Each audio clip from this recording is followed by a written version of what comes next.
Want to download and install the Telegram app on your Android phone? Don't worry. In this video, I'll show you how to do it step by step. So, let's get started. First, open the Google Play Store on your phone. Tap the search bar at the top and type Telegram. From the search results, tap on Telegram. Now, tap the Install button. Wait for the app to download and install. The installation time will depend on your internet speed. Once the installation is complete, you'll see the Open button. Tap Open to launch the Telegram app.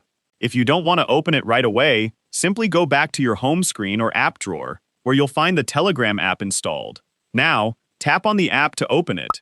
From here, you can sign into your existing Telegram account or tap Start Messaging to create a new account using your phone number.